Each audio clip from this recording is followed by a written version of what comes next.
Greetings and welcome to Module 1 Unit 2 of the course NATE, NBA Accreditation and Teaching Learning in Engineering. In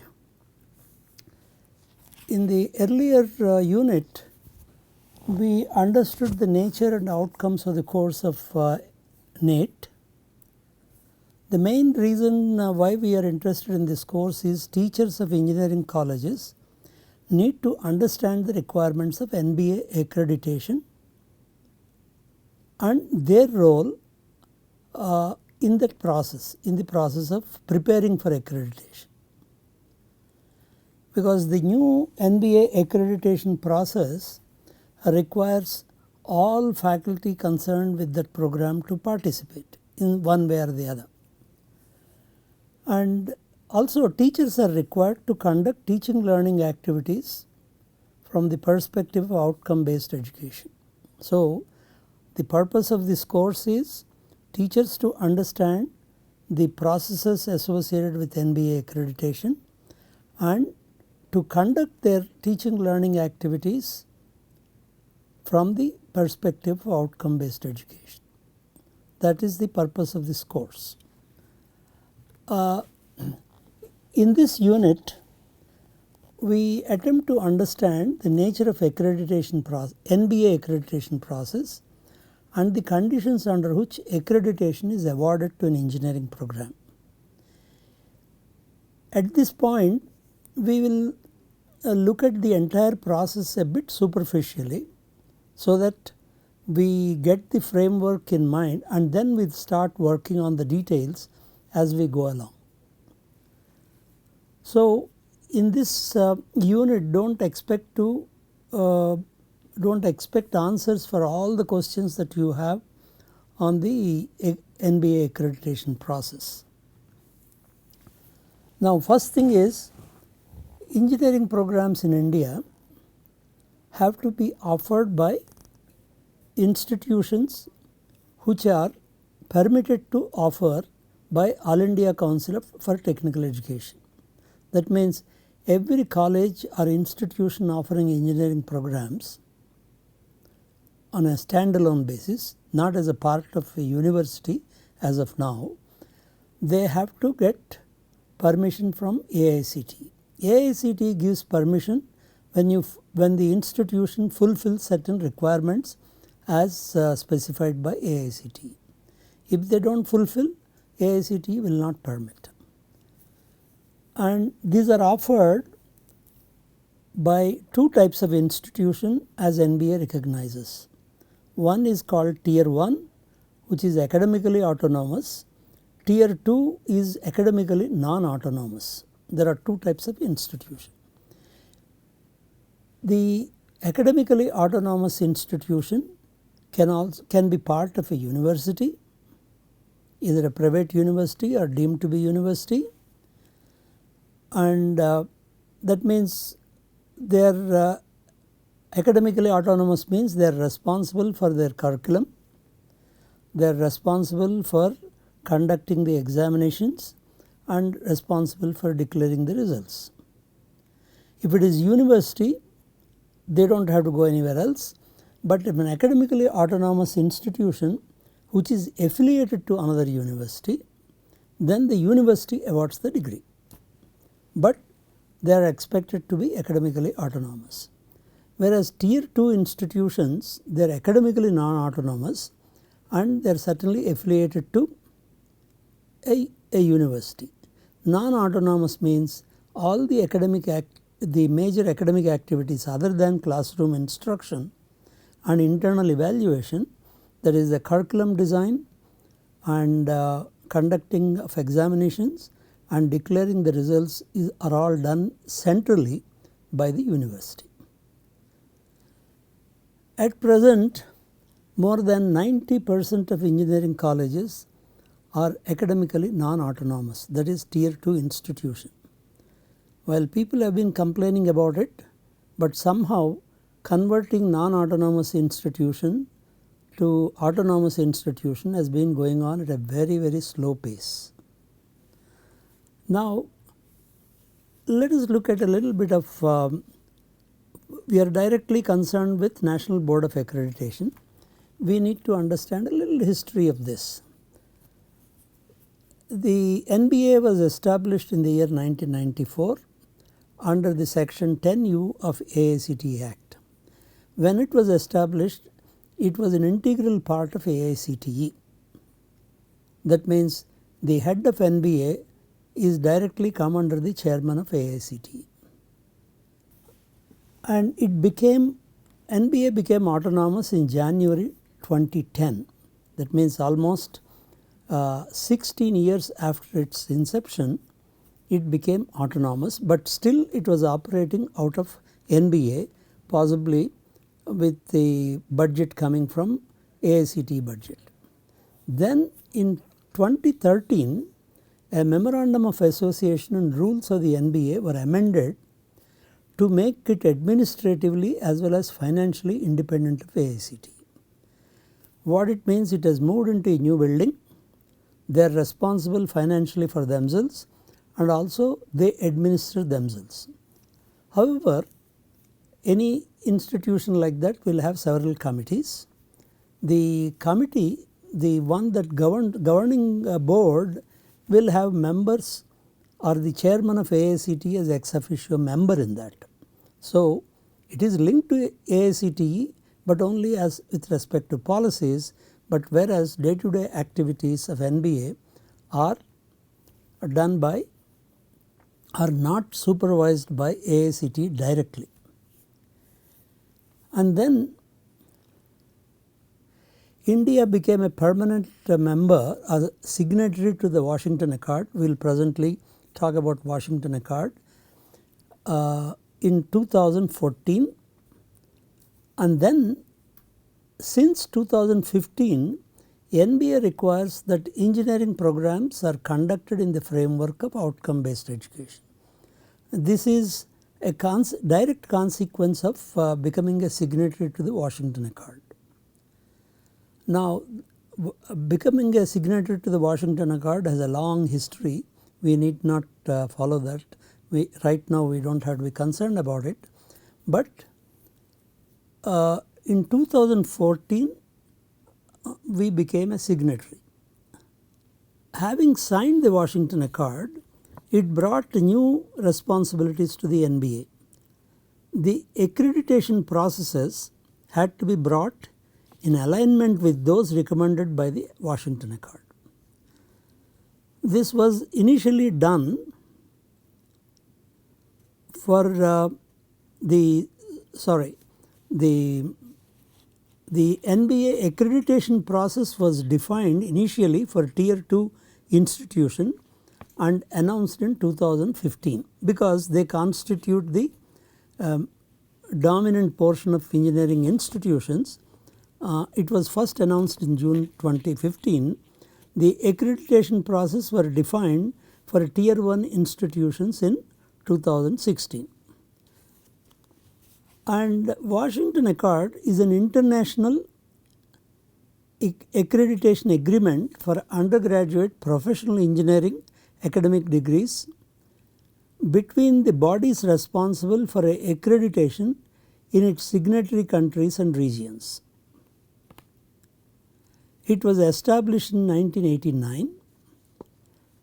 In the full signatories as of 2018 include Australia, Canada, China, Hong Kong, India, Ireland, Japan, Korea, Malaysia, New Zealand, Pakistan, Peru, Philippines, Russia, Singapore, South Africa, Sri Lanka, Taiwan, Turkey, the United Kingdom and the United States. So, these 18 countries are signatories to the Washington Accord. The Washington Accord covers only the undergraduate engineering degrees under the outcome based education approach. Only qualification awarded after the signatory country or the region became part of the Washington Accord are recognized. That means outside these 18 countries, if somebody has awarded a degree, engineering degree, the other countries may or may not recognize it as equivalent to an engineering program. The Washington Accord recognizes that there is a substantial equivalence of programs accredited by those signatories. It is roughly equivalent to this. First of all, it is a 4-year program. So, all the signatory countries will have 4-year program. They are offered in 2 semesters a year, and they have certain features which broadly come under. It is not exactly there something is imposed, but in the spirit of whatever criteria they have Washington Accord has written down, the countries are expected to be conducting their programs. Periodically, Washington Accord committee will send a group to kind of inspect how the accreditation process in the signatory countries are happening. They will only come and observe. They will not interfere with the accreditation process that is going on, and they just report back to the head office of Washington Accord. It is called Washington Accord because this is signed, accord is signed in Washington. There are other accords like that which were signed in Sydney, and another accord signed in Dublin, and so on. Graduates of accredited programs in any of the signatory countries are recognized by the other signatory countries as having met the academic requirements for the entry to the practice of engineering. As of now, Washington Accord recognizes the engineering graduates from tier 1 institutions only, strictly speaking, because all the autonomy of the academic process will have to be with the institute. Now, let us look at what is this accreditation process. Accreditation is a process of quality assurance and improvement, whereby a program in an approved institution is critically appraised to verify that the institution or program continues to meet and or exceed norms and standards prescribed by the regulator from time to time. That is a very formal sentence. What it means is, an engineering college or an institution offering engineering program is a social institution, and it has several stakeholders. Any institution like that will have several stakeholders. You have to periodically reassure the stakeholders that what you are doing is of acceptable quality. When somebody is accredited, it does not mean that it has achieved the highest standard or anything. You have only achieved the minimum standard that is prescribed by the accrediting agency. And these standards will keep changing from time to time, but of course after due consultations with the whole community. So, when an institution is accredited, it is a kind of recognition which indicates that program or institution fulfills certain standards. Actually, one can replace certain by the minimum standards. Normally people do not wish to use word minimum standard, but it is strictly it is minimum standards that you need to fulfill. What are those minimum standards? We will presently see for each institution. And it is the programs. Here program would mean any 4-year engineering program is a program, like BE in mechanical engineering, BE in computer science is a program, and it is programs and not educational institutions are considered for accreditation by NBA. For example, in a given institution, one department may get accreditation, another program in that institution may not get accreditation for a variety of reasons. One of the reasons is you may not be getting enough number of students into the program, or there may not be adequate faculty in that particular department, and so on. So, such things can happen. So, it is a program that is considered for accreditation by NBA.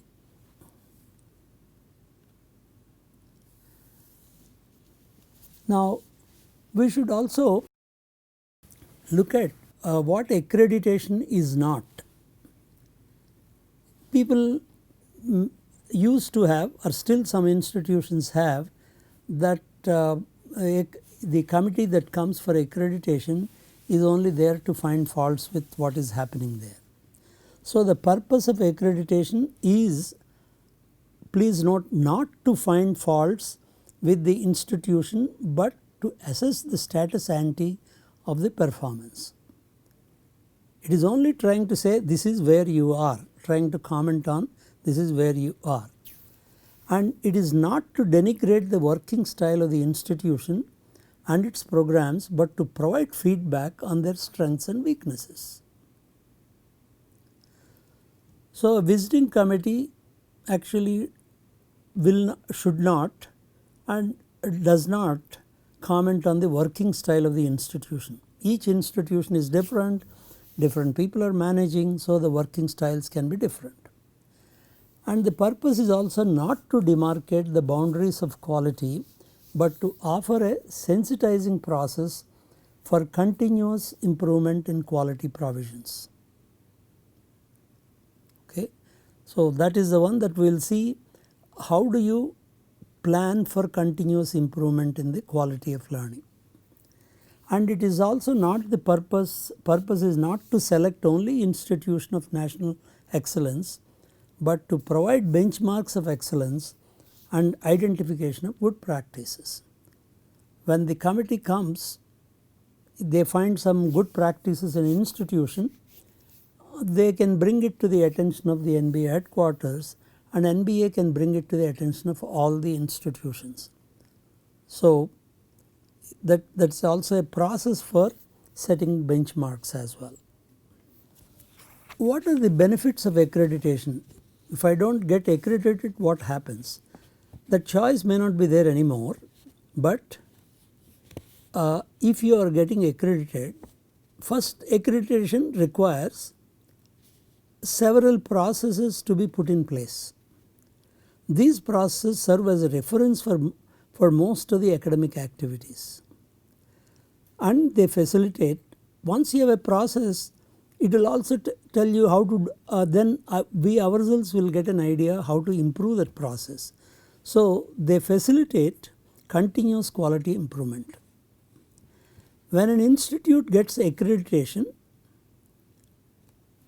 from the NBA, it demonstrates accountability to the public. As I already said, it demonstrates to the stakeholders that they are doing an acceptable job of teaching and learning. It also improves the staff morale. When somebody says you are doing well, the entire staff, both faculty and support staff and administrative staff, feel very happy that somebody has recognized them. It is also a recognition of achievements and innovations. As NBA requires extensive documents, particularly in electronic form, it greatly facilitates information sharing with all the concerned, both in and outside the college, which is a great way of learning from one another. If they put these documents, relevant documents on their website, other faculty from other institutions can look at it and learn from that. And several funding agencies will also consider proposals only from accredited institutions. Periodic accreditation helps the institution know its strengths, weaknesses and opportunities. And the department, based on the visiting committee report, can initiate some innovative and modern methods of pedagogy. Because once you get into the mode of outcome based education, and that is where various pedagogical methods can be brought into the regular teaching learning activities. And also accreditation promotes intra and inter-institutional interactions. That is what the benefits of accreditation. So, it is, though it is a bit of documentation sometimes people feel as overload, there are several advantages, and once you get into the habit of properly documenting, subsequently it does not become that kind of burden. And now we come to find out what are really the outcomes, because we are talking of outcome based education. What are the outcomes? An outcome of an education is what the student should be able to do at the end of a program, a course, or an instructional unit. It is a very simple one. Now, outcome is nothing but is stated from the student perspective, from the student point of view. That means we do not say what the teacher should teach in a particular unit of instruction or in a particular course. It is what the student should be able to do as a consequence of what do you call attending the classes or teaching learning process. So, the outcome of education is measured in terms of what the student is able to do. So, outcome based education simply is an approach to education in which decisions about the curriculum are driven by the exit learning outcomes that the student should demonstrate at the end of a program. That means your curriculum now is defined in terms of exit learning outcomes. If you take a 4-year program, first thing that you have to do in outcome based education, you have to define what kinds of things the student should be able to do at the end of 4 years. You have to start from there. We will see that how exactly that is tackled, and then in order to attain this, what kind of courses should be offered and what should be the outcomes of those courses, or whatever other core activities that the student has to perform will also come as a consequence of identifying the outcomes at the end of the program. And when you write the outcomes at various levels of the program, they will also make a wonderful platform for interacting with the stakeholders. If you want to discuss with the industry, instead of vaguely talking on some ill-defined aspects of that, you can put on a piece of paper, these are the program level outcomes and these are the course level outcomes, and that could form the basis for one-to-one interaction with industry. Okay, having talked about outcomes, now let us talk about what are the levels of outcomes, because it is not like one statement that you write that this is the outcome of the program. There are actually 3 levels of outcomes. First one is program educational objectives. What are they? PEOs, as we call them, are broad statements that describe the career and professional accomplishments in 4 to 5 years after graduation that the program is preparing the graduates to achieve. For example, the purpose is like this: if I am offering a program in BE in civil engineering, I would like to see if after graduation I would like to go and find out where my alumni are going, where are they working and what kind of jobs are they doing. If that is where you write, I expect my graduates after 4 or 5 years to be doing certain types of activities. If they are not doing that, then there is no link between what we teach and what the students are doing. If every one of the civil engineers graduates are going into either management or into some IT program, a software job which has nothing to do with civil engineering, then the program has no meaning at all. Yes, they get a degree, they get the job also, but the entire program has no meaning to the graduates. And so we write program educational objectives, a few of them, some 2 to 5 we can write, and we keep observing what is happening to our graduates. We will come to that much later in great detail when what is the role of PEOs and how to write them, and we look at samples and all that. Then comes at the program level you have two. One is a set of program outcomes and another is a set of program specific outcomes. Program outcomes, POs, are statements that describe what the students graduating from engineering program should be able to do at the time of graduation. As you can see, we are not talking about a specific engineering program. So these program outcomes are common to graduates of all the programs. That means it is discipline non-specific outcome. These can also be called so-called professional outcomes. That means every engineer will have to do certain things. It is not as if only certain type of engineers have to do. So, but who defines these program outcomes? These are defined by the National Board of Accreditation itself. So, at any program level, the Board of Studies does not have any choice with regard to choosing POs. So, the boards of studies will have to design their program to ensure that these program outcomes are attained. Now, program specific outcomes are discipline specific and they are statements that describe what the graduates of a specific engineering program should be able to do at the time of graduation.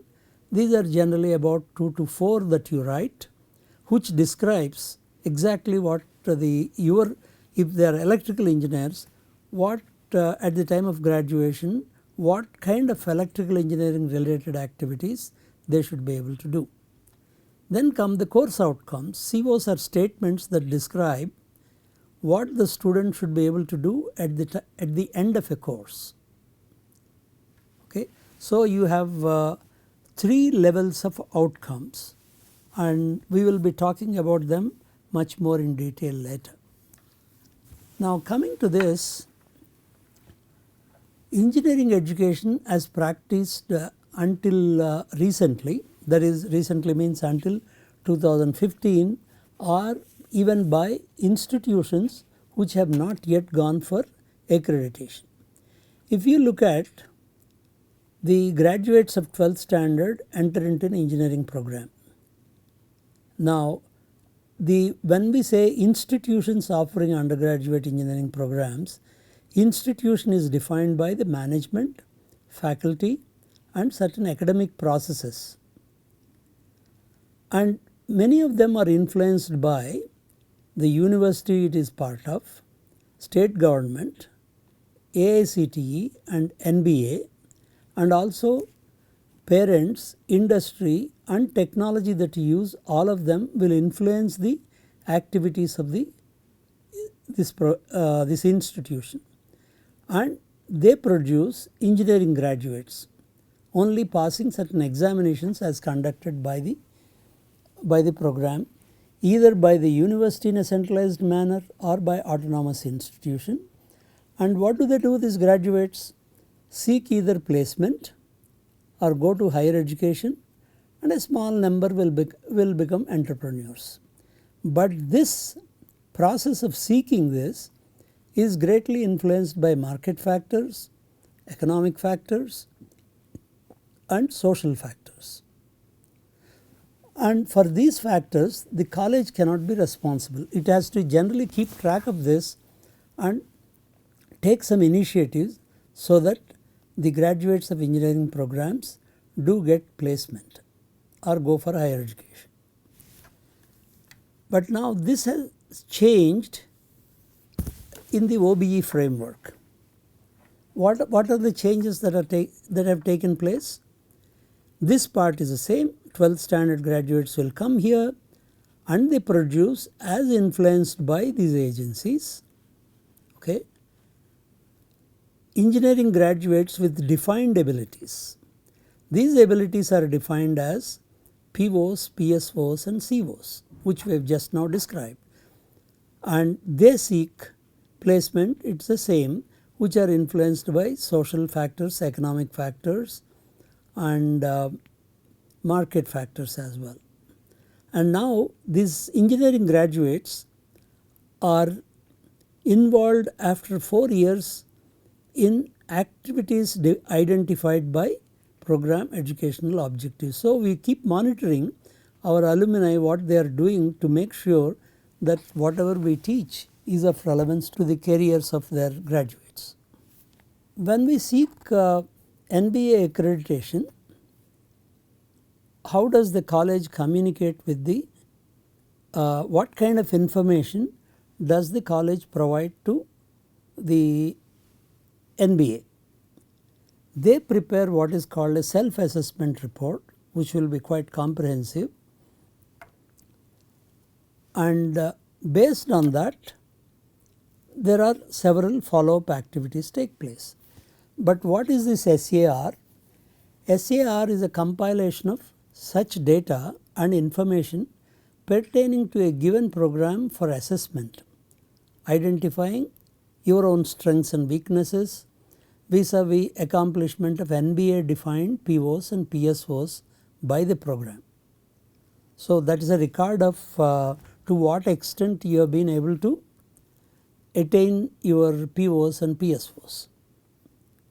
And now SAR has two parts. Part 1 seeks institutional and departmental information. This is only just what is the name of this, what is the name of the department and so on, what kind of programs your department runs. That is pure institutional departmental information, which is just have to ask for, provide whatever that has been asked for. Then part 2 seeks information on 10 criteria. These include program educational objectives, program outcomes and specific outcomes, program curriculum, students' performance, faculty contributions, facilities and technical support, academic support units, teaching learning process, governance, institutional support, financial resources, continuous improvement in attainment of outcomes. We will see each one of them in detail at a later stage. Now, what happens, having written the report, NBA through a committee that is specially constituted and sent to your institute will come and reconfirm or differs from the assessment of the institution using a mechanism of peer review in its evaluation report. That is what SAR is all about. Now, these are the criteria. Here there are some differences between tier 1 and tier 2 institutions, and like for example vision, mission and program educational objectives. Actually this marking system is meant for first time accreditation. That means after 2015 or 2016, when an institution is going for the first time for accreditation, these marks are applicable. As we are still in the early period after the 2016, when second time an institution goes for that, this marking system will slightly differ. Okay, please note that. And so the marks are distributed along all these criteria. We will not go through the specific numbers now. You have program level criteria, there are 7 of them, and there are institute level criteria, there are 3 of them, because any program is dependent on all these three. So there is something like if you have about 220 marks out of 1000 are institution level criteria. But mind you, if a program is not accredited, they won't blame the department or faculty responsible for first year academics, they will only blame the department. So, faculty of the department have to be concerned with these activities as well. You may or may not have much say with regard to this governance, institutional support and financial resources. Now, if you look at, as you can see, depending on what NBA considers what is more important than the others, marks are accordingly adjusted. We will come to that later. So, these are the 10 criteria of NBA. Now, let us briefly spend a little time on the nature of these criteria. The criteria can be broadly classified into academic processes and information on the status of the institute. So, the criteria 1, 2, 3, 7 and 8 are related to vision and mission of the institute and department, design of curriculum, teaching learning activities, attainment of outcomes and the process for continuous improvement. So, take a look at 1, 2, 3 and 7 and 8. These are the academic processes that are concerned, and criteria 4, 5, 6, 9 and 10 are related to data on student performance. So, you have to collect information after something is done as well as on the how many faculty you have, what are their qualifications, what is their experience and the facilities you have, what student support systems you have and what is the nature of governance and management in the institution. They are all part of, as you can see, these are a different set of criteria. And the SAR has to present all this information to be presented over 2 graduated batches, for 2 graduated batches. Exactly which batch you have to present, that we will see later, but the data will have to be collected over 5 years and that information has to be integrated and certain conclusions have to be drawn based on that data. Now, these are numbers only. How do you award accreditation? In the tier 1 institution it is different than tier 2 institution.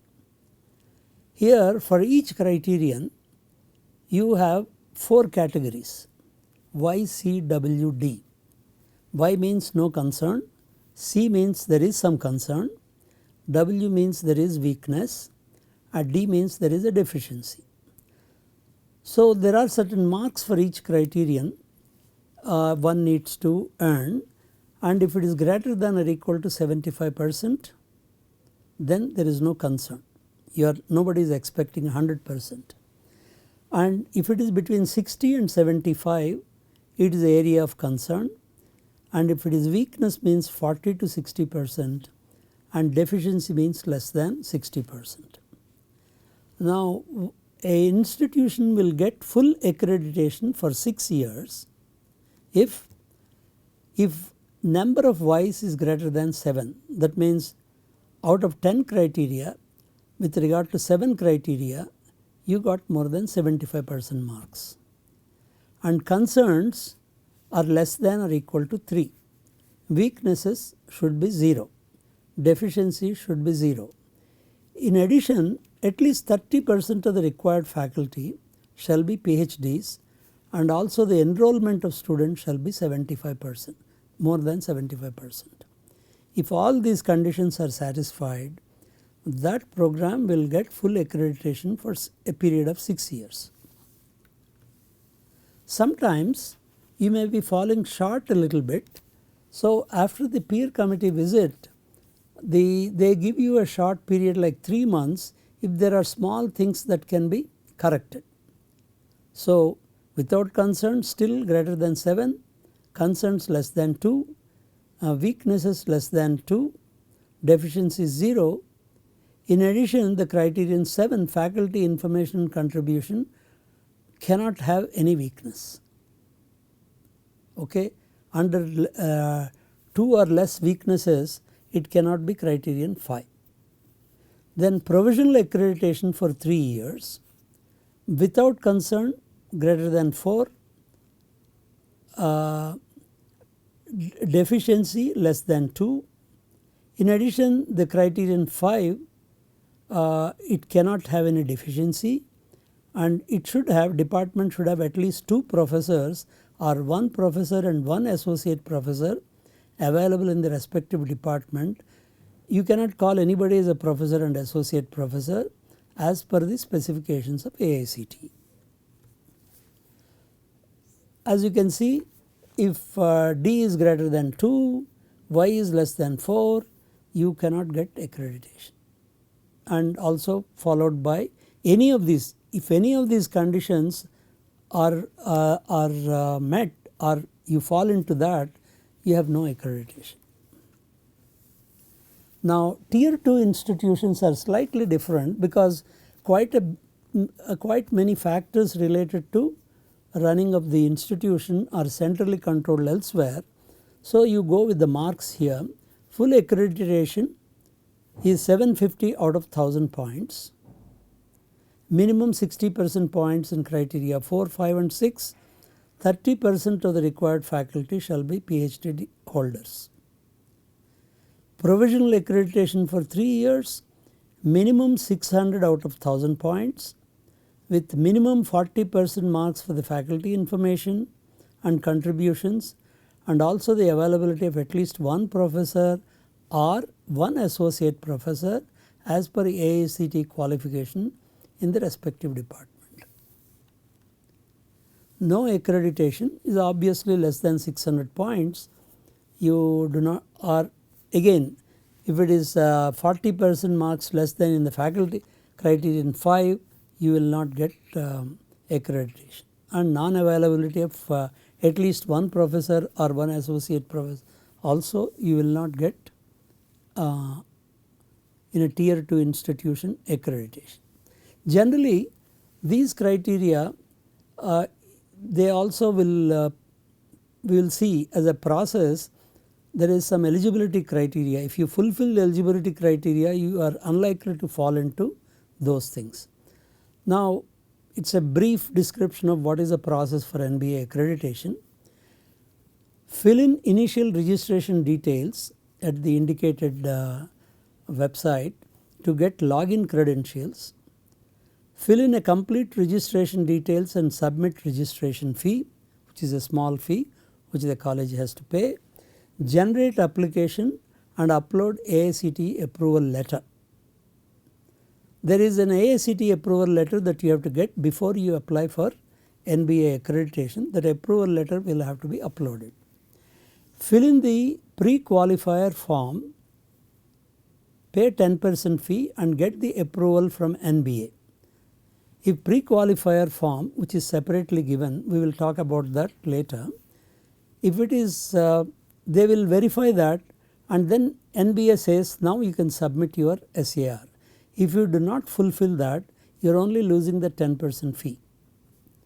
Submit SAR online in the prescribed format and pay 90% fee. Coordinate with the NBA for the visit of visiting team.